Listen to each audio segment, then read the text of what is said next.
what really drew me to you initially was those playlists that you were posting, and it's like you have the perfect balance. Like you said, you have like some good.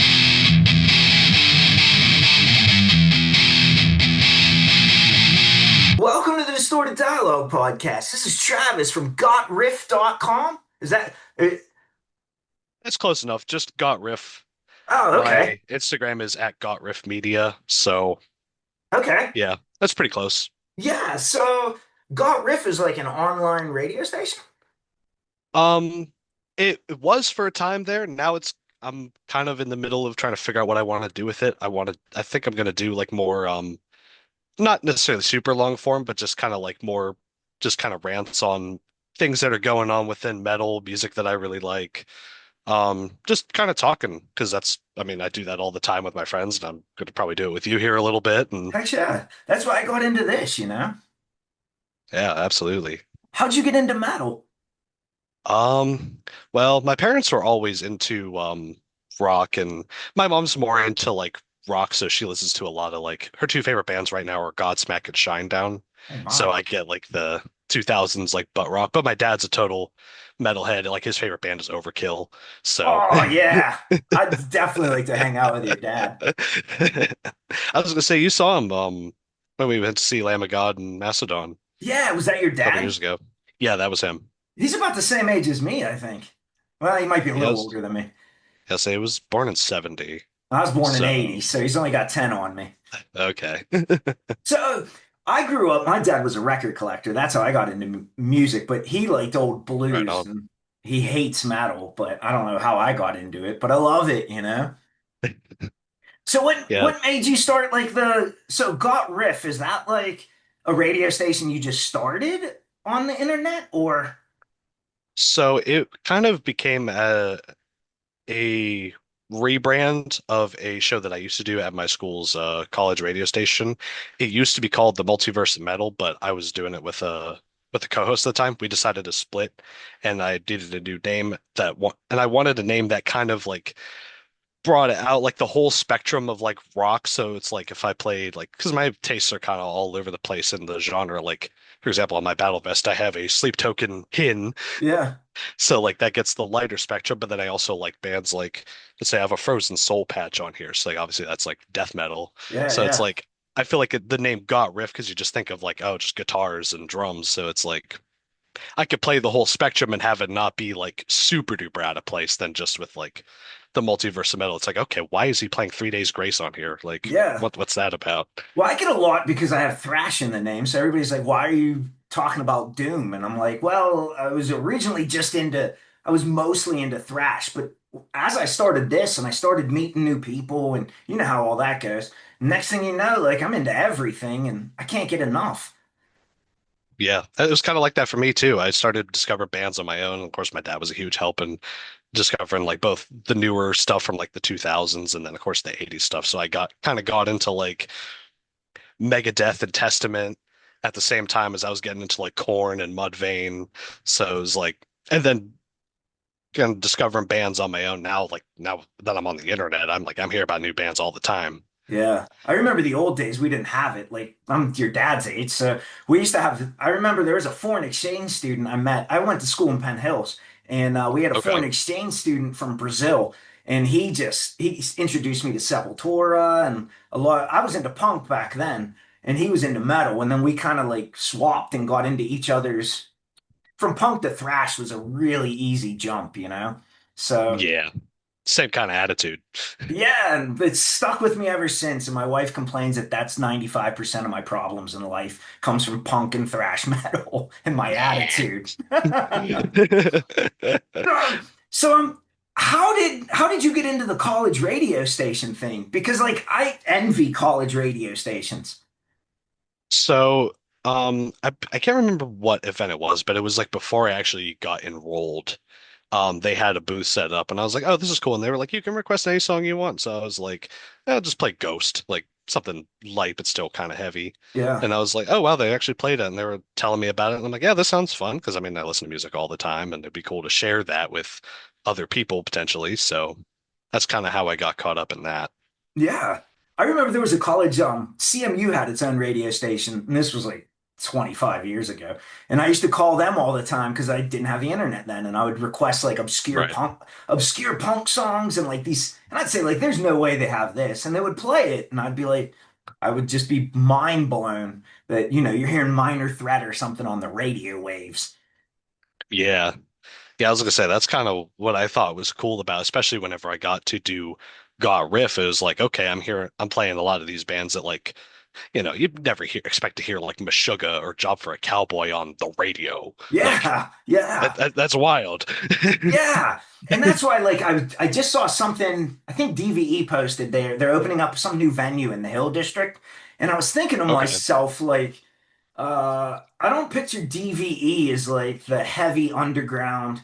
And then you look at the X and you're just like, radio is horrible. But then I would see your playlists and I'd be like, oh man, somebody's keeping like, metal alive and on the radio and still putting out cool radio music. Yeah, I appreciate that. Yeah, it's kind of just like a reflection of what I always wanted to hear. Because like there used to be a time whenever the stations near me would play where I lived in another area, PA, but they would play like more current rock. That would so be like Godsmack, Five Finger Death Punch, Volbeat, Avenged Sevenfold, that kind of stuff. And then they switched to just classic rock. Yeah. And like it would be even now, it's very rare that you'll hear even like a Metallica or an Iron Maiden or like I think I heard Foo Fighters like once. So it was like so obviously not what I'm looking for musically. So then when I Yeah. got to do the show and I got to create with the imagery and everything, I was like, this is what I would want to do and So, how I would want to listen. so have you like graduated now? And I am graduating at the beginning of May. This is my okay, last semester here going to school. congrats, man. Oh, So, thank you. are you looking for any type of like media publication? Are you trying to start your own or? So far my plan is just kind of stay independent, just do creative stuff for fun, and Yeah. then just kind of find a job that, pays the bills. Yeah, And yeah, then yeah. I could eventually work my way around to doing something. Because yeah, working in radio or media would be sick as hell. So Yeah, I it would would definitely be into that if I get an opportunity. it would be awesome if a Pittsburgh radio station saw this and maybe scooped you up. That would be great. Hey, Yeah, that'd be awesome. anybody listening to stations in Pittsburgh or really almost anywhere in PA, I'd be willing to go. Yeah, yeah. So what really drew me to you initially was those playlists that you were posting. And it's like you have the perfect balance. Like you said, you have like some Ghost and some Volbeat in there for like, non lighter metalheads, I would call it. But then you get into Yeah. some of that heavy stuff. It's a nice mix. And I think like a lot of people should go over and how would they find you on Got Riff? So on Instagram, it is at Got Riff Media. I occasionally, for a few months, I did a live video show on this app called Station Head. You can follow me there just at Got Riff. There's Okay. no extra stuff, and it's all just one word. So, Okay. and also you can find my personal Instagram account at Travnort, Travnort, and you'll find all the information there because I have everything tagged and collaborated and all that kind of stuff. It's I'll kind of all try. intermingled with each other. I'll try to remember, but it seems I have no memory. That's why I started this because I have no memory. But I'll try to put your details in the description so people can check it out. But his playlists are amazing. How do you decide?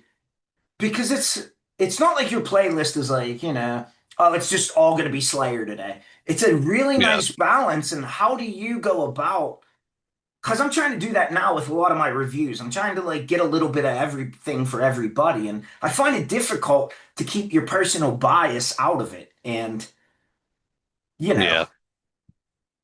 Yeah, I was gonna say, well, it kind of all the way that I would do the shows kind of just all started as like constraints because obviously when you're a college radio station, you're beholden to the FCC and you can only play certain artists certain amount of times and of course like language yeah, limitations and stuff like that. So kind of be like, okay, what can I do to kind of work around this? So I would try to do like, okay, one song per band, and I thought I'd be pretty cool to do a mixture of like, okay, keep track of new stuff that's coming out.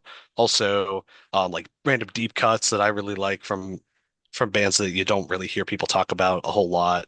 Occasionally, if a band would reach out to me on Instagram and I liked what they did, I would be like, okay, I'll put a song in you guys into the show.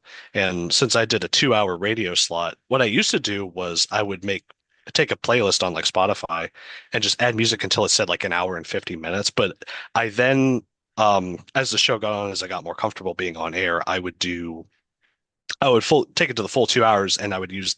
Um, I know you use Apple Music. Does it also Yeah. have the lyric feature where you can click on the words and it'll take you to that part of the song?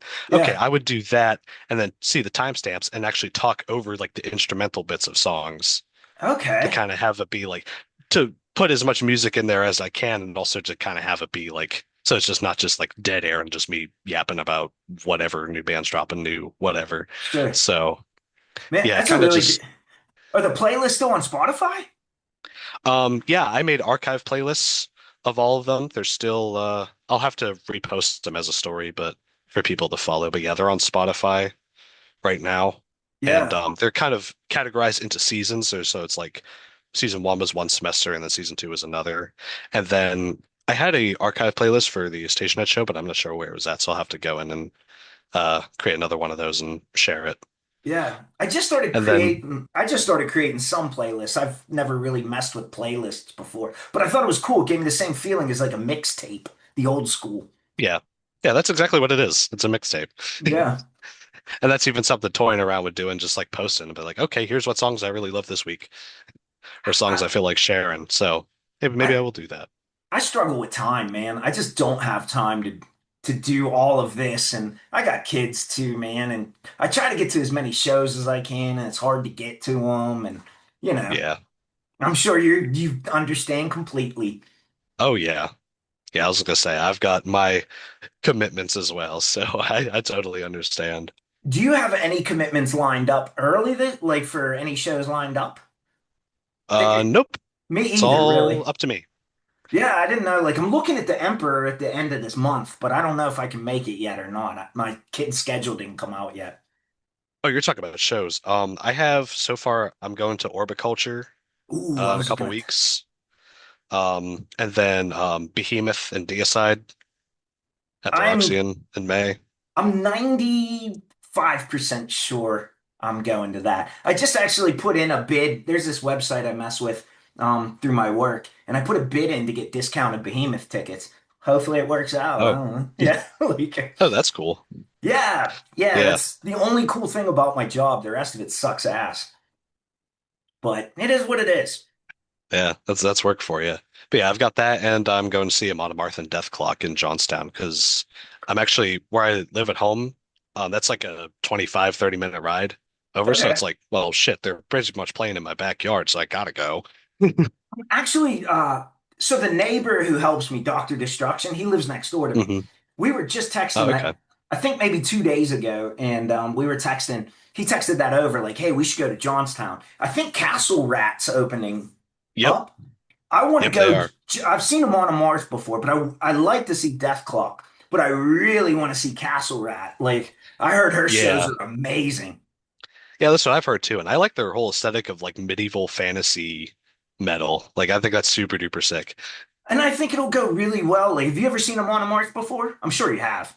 Yeah, I've seen them twice. Yeah, so you So know they put that on an like amazing show.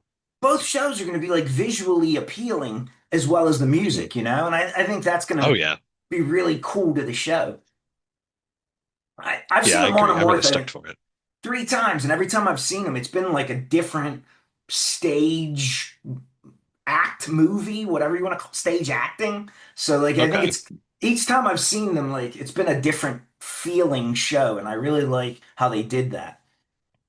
Yeah, I was gonna say I've only ever seen them as like a support act, so it'll be and their stage setup was pretty much the same every time. It was just like the set list was a little different. So I'm really curious to see what like a even if though it's just a co-headlining show, I'm sure they'll have Yeah. something cool planned for it. Yeah. Is there any music that's like out now that just came out that you're really into and that you're really like digging in? Um, Looking out, tomorrow there's a couple new releases coming out I'm really excited for. There's a Finnish kind of thrash, kind of metalcore-ish band called Lost Society. They're releasing Okay. an album called Hell is a State of Mind. I've listened to a couple of the singles off that, and I've been really enjoying it. There's a progressive metalcore band I like called Era that is releasing a new album called Silence Outlives the Earth, I think the name Okay. is. But as far as those coming up, I've been enjoying the new Rob Zombie, new Silosis as well. Oh, I like that Um, Silosis a lot. yeah, it was. I listened to it that Friday morning. I was like, yeah, this is awesome. This is exactly what it's like. That kind of groove thrash metal. There's not a ton of bands that are doing that style I thought it was a anymore. nice mix, like a really nice balance. Hmm. Like they didn't lean into one or the other too much. Yeah, yeah. I was gonna say that's another thing that I liked about it. There's a band called Atlas that's actually opening up for Orbit Culture. They released an album called Sunder that I've been into. It's kind of like a progressive metal, kind of metalcore-ish kind of thing. I like a lot of metalcore bands, so. That's cool. I'll take it all. The only thing But I'm not a hair metal dude, but other than that, I'm okay. yeah, that's totally fair. I'm kind of like that as well. And some I'm not like hard lined. Like if you're good, you're good. So I'll take it. Like, yeah, yeah, that's how I am too. Like I like Rat and Poison too, so it's like, I'll take but Rat. the yeah, I like I Warren. actually saw. Go ahead. I was gonna say I actually saw Stephen Piercy and Ace Frehley over at Clearfield at the Clearfield County Fair. Oh, that's We heard cool, about man. it like a couple weeks, and it was like, yeah, we were like, sure, why not? Let's go check it out. And then I would have went to that. I didn't know he was there. yeah, I was gonna say, my mom found out through like somebody that she worked with or somebody that stopped by her work that's a big hair metal guy, and he told us about that and was like, well, yeah, we'll go. And I always wanted to see a member of Kiss live, so Yeah. even though I'm not the biggest Kiss fan of all time, but like I wanted to see because they're icons. So it's I'll, like, it's funny you say that. I sat down yesterday and I listened to my first Kiss album. Like I've heard Kiss songs, but I've never sat down to listen to a Kiss album, like the whole album. And I did it okay. yesterday for the first time.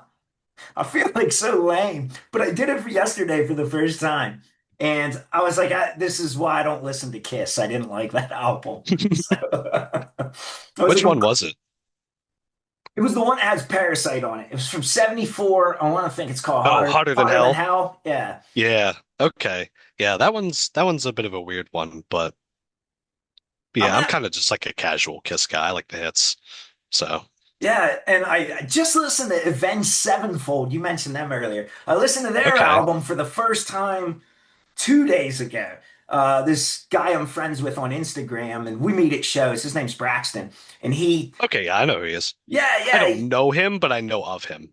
yeah. We've I've interviewed him too, and we've met at a Yeah. couple shows, like, same as you, and we were Yep. talking. He was like, "You check out this album," so I checked it out, and I actually it was I don't think it was called The Stage by Avenged Sevenfold, Yeah. and it was Yep, that's one. really, really, really good. And I was like, I don't know why I haven't been listening to these guys sooner. Yeah. I will warn you, almost none of their other albums are like that. Yeah, that's what he said too. So he was like, start there then. That's their like magnum opus. So I was like, all right, I'll try Yeah. that one first. Yeah, that's one of my favorites. City of Evil's another great one too, but I'll yeah. have to check They were that out. actually they were actually the first concert I ever went to. I saw them in State College in like 2018, I think it was. Okay. It was on the tour for the stage, so they played a lot of songs from that night, and it was really, really cool. Their guitarist, what's his name? Sinister Gates, maybe? Is that Yep. him? Yeah, Yep. like man, was he has really good chops. He's pretty Oh good. yeah. Yeah. Every time I listen to one of his solos, like I'll just listen to a random Avenged Sevenfold song on my playlist. I'm like, it's like it makes me want to quit guitar, but also like really lock in and keep playing guitar at the same time. It's like Oh, so the dude's a wizard. how long have you been playing for? I want to say since around 2018 as well, like around fall of 2017, I think like October or something like that was when I got my first guitar. It took Okay. me a couple months to like trying to start learning it, but the very first riff I ever learned was Electric Funeral by Black Sabbath. And Okay. that was like, once I could play that, I was like, oh, then it just, the floodgates opened. And yeah, I've been playing ever since. Yeah, I picked one S- up. I picked my first guitar up in 2021, 2022. My best Okay. friend, he just died, and he was like, for like 20 years, he was like, you should get a guitar. And then he died, so I got a guitar. And then I was working out for like a good year and a half, 2 years. Then I got in a really bad car accident, messed me up. So I had to like start over. So now Jeez. I suck, but it's so fun, man. And I just sit here every Yeah. night and just like absolutely butcher people's riffs and listen to music and I have a blast. Yeah. That's what it's all about, is just having fun with it. And whatever your playing style is or whatever you want to do on it, The I aw- say go for it. the awesome part is though, as many people as I've interviewed, I do reach out to the guitarists afterwards and I'm like, hey man, give me some simple exercises. And they've really been like cool helping me out that way. And I can see my progress really starting to pick up now. So like it's, a lot better. Yeah, I was gonna say that's how I've always learned, just by like learning how to play certain songs. So Yeah. it's like certain techniques I would learn because the song that I wanted to play had that. So, but yeah, I'll have to get more into like individual exercises and like scale. I mean, I like the pentatonic scale and stuff, like real basic stuff for guitar players. But Yeah. yeah, I'll have to dive deeper into it. Yeah, you'll get there, man. So with Got Riff then, if you're looking to get, are you still going to keep Got Riff or are you going to work towards Yep. something else? Nope. I'm sticking with that. Okay. And then so like if you got a gig at the radio or something like that, you would just keep both? Yeah. Yeah, I was gonna say, if it would allow me the creative freedom to do so, I would absolutely do that. Have both like an online presence and then do the radio gig and kind of have them be intertwined. I think that would be really cool. Yeah. I was just talking to some lady from a radio station. I'll have to reach out to her after this. I met her at Alex Skolnick when I went to me and my neighbor went to see uh Oh, okay. his jazz trio and oh my God, was it amazing. Like that guy can play. Yeah. Like Yeah, I was gonna say.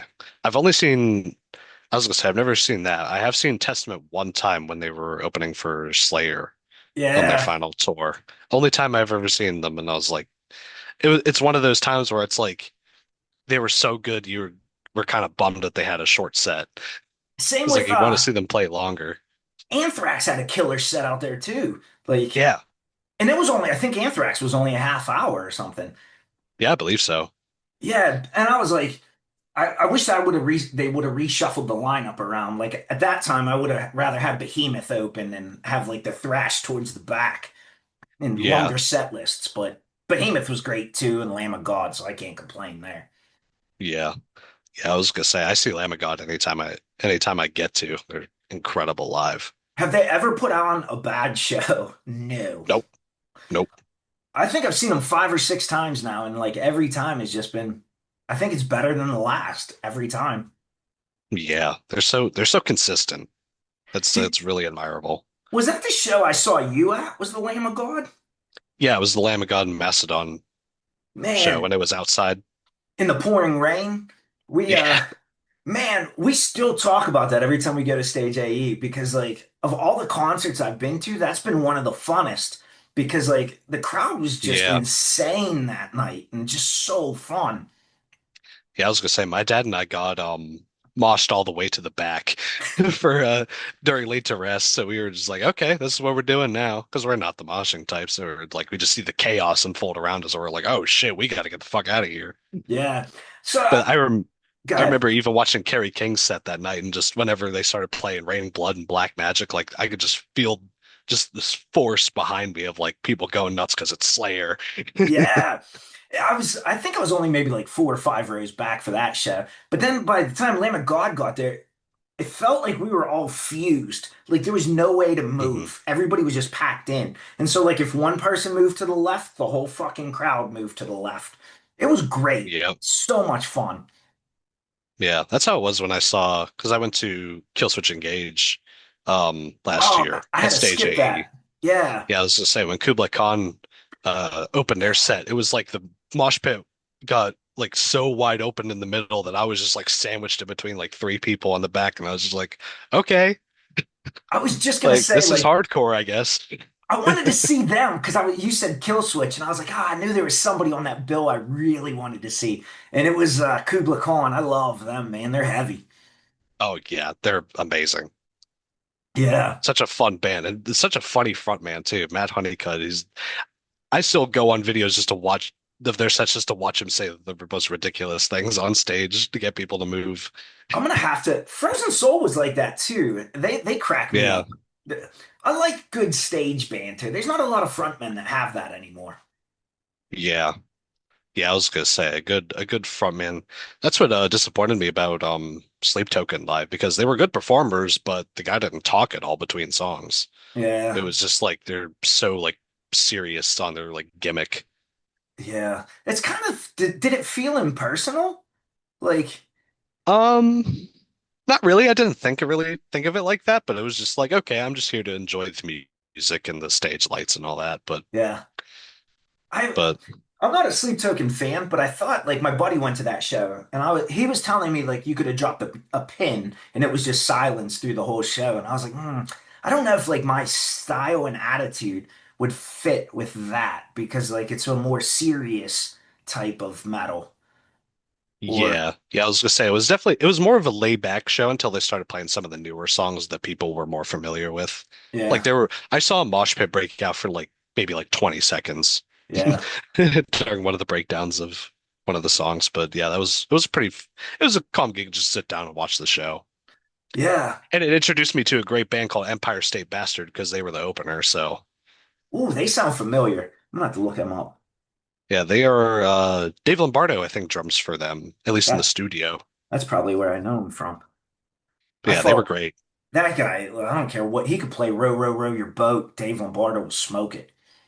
Oh yeah. I'll definitely check that band out. I think I have, but there's so many bands I can't keep them all straight. Yeah. Well, with Empire State Bastard, they've only got one album out, so Okay. you're you're good there. Yeah, this is what I do during interviews. I just write down all these other bands and then go check them out. Yeah. Good way to discover new music. It's through human conversation now that the social media algorithms are a little untrustworthy, to put it Oh, lightly, with the, music recommendations. the worst part is now, like, I'm getting to the point now where I like want to just shove my head into the sand. I don't want to know any politics. I work for the government, so like I get enough of it there. And now all these bands are putting stuff out that all this stuff's popping up, and I'm like, ugh, just angry all the time. And I was like, I gotta start weeding it back out. Like we're way too deep in the algorithm. Yeah. And the worst part is like now I get so many promos. And I started this new podcast, this Fired Up for Friday, where I tell everybody like what comes out Friday and what I think of it and Okay. score it. So this week I think, every week I seem to be adding more and more bands in as I get more and more time to listen. This week I think I did 7 or 8 albums, and I was looking at next week's, the rest of the month has like, I have like 15, 20 albums every week. And it's Yeah. nice, but like I'm getting to the point where I never listen to anything by choice. Like I just pick whatever's the next promo I need to listen to, and it's kind of cool to do it that way. I'm discovering so much. Yeah. Yeah, I was gonna say for me that's kind of always been like a double-edged sword because way back in the day I used to just review albums on Instagram. Like I would just post the album cover and just give like a couple paragraphs of what I thought of it. And then after a while I kind of got a little burnt out because it was like I felt like then compelled to check out everything despite like whether or not I was interested in it. So then now but now it's just more laid back. I can just listen to whatever I want and if there's only one album that comes out in a week I'm excited for, well hell, I'll just listen to it all weekend. Yeah, yeah. Well, I tell you what, there's one album. It grabbed Final Gasp is the name of the band. They came off of Relapse Records, and Okay. they dropped their album last Friday. And I had the promo for it, and I was like, "Ah, I'll get to it, I'll get to it." And I didn't get to it. And then I heard it, and I was like, I'll try it. Final Gasp didn't strike me as like a name that was gonna excite me. No disrespect, Yeah. Final Gasp. But then I heard the album, and like I haven't listened to anything else. Now I'm all behind on everything because I've been listening to that in Avenged Sevenfold for like a week, and that just them 2 albums, it seems. Yeah, I was gonna say that's all. I'll have to go back and check out that Worm album, Necropalace. I don't know if Oh you've seen that. man, that That was good? oh dude, that was like I was certain albums like very, very, very rarely am I like I don't want to hear the early singles. Like I'm Hmm. usually But Worm was one. I saw he had one with Marty Friedman, and I was like, I'm gonna hold off on that. And then I did, and I waited till the album dropped, and I was like, my God, this thing is amazing. Like, it's an amazing album. Yeah. That's how I was with Absolutely Elsewhere by Blood Incantation. Like I they dropped like the whole first half of the album as a single like a week or two before release, and I was like, I'll just wait till the whole album comes out and listen to it then. And I was like blown away when I listened to it. I was like, wow, So this is really cool. you like, why did you like that? That's just my first question. I'll tell you why. Um, Like, as I what? like a lot of it was just a cool like kind of soundscape kind of weird experience. Like it was almost like a death metal Pink Floyd. Yeah, And it's a very like I listened to it on a walk too out in the evening, so it was like I'm just looking at the night sky while just listening to this really like spacey, cosmic, jazzy prog, death metal, whatever the yeah, hell they yeah, feel like doing at a yeah. given moment in a song. So I'll have I to revisit it though. I've only listened to it that one time. so I want to go. They're coming with Emperor at the end of the month, and I want to Okay. go. I want to go. I like Emperor a lot. I did not like Absolute Elsewhere, but I want to see Blood Incantation live so bad just because I think they're insanely talented. And I think, like, I'm getting to the point where, like, I don't know, I overthink everything. And I'm like, I didn't like the Blood Incantation. I like the risk that they took by incorporating, like, elements that they did. But the elements that they incorporated, I just didn't like that genre of music. Like, I don't like that Jefferson Starship, Chicago, like Yeah. Steely Dan, like that type of sound is not for me. So like I was like, man, why couldn't they have leaned into like jazz or hip hop or but I really appreciate like what they did. There's a couple more out. There's another album. I gotta look up which one off the top of my head. I can't think of it. But there's one, it struck me just as that, and I'm gonna send it over to you. I can't remember Okay. what it is off the top of my head, but I was like mind blown by it. And I'll send it over to you. Um, Okay. and that's half the fun of these promos. Like I'm finding all this shit like in the middle of nowhere, like Czechoslovakia or Romania or wherever. And it's this like black metal band that recorded on their like grandmother's stereo. And then you're just like the best album you've ever heard, you know? And nobody else will ever hear Yeah. it. It's sad. Yeah. Yeah, that's the cool thing about underground music. And like it almost feels like kind of really personal because it's like you not many other people know about this thing. Yeah. So it's like And that's what it's I'm pretty trying to cool. tell everybody. Like, follow me, follow Got Riff, and find out what kick-ass music's going to be out there. Like, I think Yep. it's people like us that is what keeps the scene growing. And not just me and you. I mean, like everybody. Well, But yeah. yeah, Yeah, I was gonna say, and that's something unique I want to do with like my branding as like a content person is like I want to be a beacon for positivity. And if I'm talking about something, it's because I appreciate it and I want other people to check it out and see if they appreciate it too. yeah. Like I That have no interest in just slamming an album for 10, 15 minutes straight or whatever. I don't care about that. that's exactly why I started this. I actually started this as like a therapeutic thing. And that was like one of my stipulations was like I don't want to just shit on bands. It's really easy to shit on people. But Yeah. when I first was starting this out and I didn't know what I was doing or how to get anywhere, like I was a carpenter, so like afraid of computers and social media and technology. So I just dove in and didn't know where to start. And I was starting like with these bands, a couple bands would send me stuff like, "Hey, can you review this?" And I'd be like, "Oh, this is the worst thing I ever heard."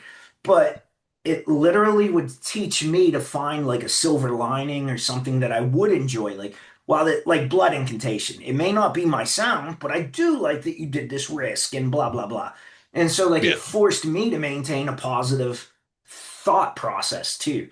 And like it's really helped me out. Except I did make one video because that Machine Gun Kelly did not deserve a signature guitar. So I shit all over him in that. He does not. And Schecter, I'll never buy one of your guitars. So you gotta have an Yeah. exception to the rule. Yeah. Yeah. There's certain I mean, I've made videos blasting Taylor Swift before, but that's just me having fun with it. It's not meant with any Yeah. ill will. I'm just like Yeah. ranting and raving because it's fun, not because I actually have a bone to pick with anything. Yeah. I shit on Lars all the time on social media just because it's so easy. But like And I don't like him as it like this is another thing. Like I just got into an argument with my buddy who's like a huge Metallica fan. I do not like Lars's drumming at all, but I like Lars's business sense. Like I don't think metal would be what metal is without Lars Ulrich personally. Yeah, yeah, I agree with you 100% there. He's Because I also a pretty good songwriter too. Like he's good at like tying certain parts and like making it all kind of fuse together with Hetfield's riffs and Kirk's solos and all that stuff. It's like how he ties that all together. It's like he's not the flashiest drummer in the world, and obviously there's tons of live footage of him just in his own world. But that was polite. That was very polite. But I feel like then you feel like too, you're like you're not being ill will. Like we all shit on Lars, and I'm sure like James yeah, Hetfield does. But you guys are Metallica. Like it comes with the yeah, territory, you know? yeah. I'll say they're playing what, like a dozen shows at the Sphere now in Vegas. I just was watching a So like thing on that last night. I really want to go see a show there, but I don't know how much they would be. a lot of money is Yeah, what I'm hearing. I thought it because me and my wife were talking like how much would you spend? Like if you happen to be in Vegas that time, like how much would you spend just to go see like Metallica at the Sphere? And I was like, maybe like $200. I don't think I'd spend anything over that. I'm not a big Metallica fan though, at all. Yeah. Yeah, I was gonna say I love Metallica, but yeah. I think I saw something where it was like two tickets plus the hotel stay was like 3 grand, I think. I don't know what section of the Yeah. Sphere they were, might have been towards the front, but it was just like ridiculous. And I'm like, I mean, I wasn't gonna go anyways because it's all the way across the fucking country, but it's Right, like right. it's interesting to see how much these are. And then I go see like a show at like Stage 8 or something like that, and I pay $50 and have the time of my life. Or you go to preserving for like 10, you know? Like, Oh, I love preserving so much. That's why I'm so excited to go back to for Orbiculture and Off Sulfurs. It's like, and especially because now the Orbiculture kind of like slowly rising up because now they're on Century Media, and so they can finally have that marketing push. yeah. But so it'll be cool to be like, yeah, now when Orbiculture's hopefully playing, arenas and amphitheaters and doing sports for big bands, it's like I saw them in a little church with like 800 people. I'm thinking about going to that. I wrote it down. I got to look up the dates and see what my kid's schedule is like. My kid acts, so they tell her schedule like for tomorrow. Like they don't give you like a long, so it kills me in shows and scheduling interviews and stuff. It's difficult, but I'll make it work. Right. I'm happy for her. Yeah. Well, we're running out of time, Travis. I'd love to talk to you for like hours, but I do the Oh free yeah. option because I'm poor. Like, Me too. yeah, dude, I get it. But dude, I want to thank you for swinging by, man. And Oh, thanks for having me on. I was honored to get that message on Instagram and be like, oh shit, he wants me on. Hell yeah. hell yeah, dude, I saw your I'd be down playlist. to I do it was again. hell yeah, man. And I think this is something we should do more often, especially because you're locally. And Oh, yeah, absolutely. I'd be down for that. hell yeah, dude. Well, thanks, man.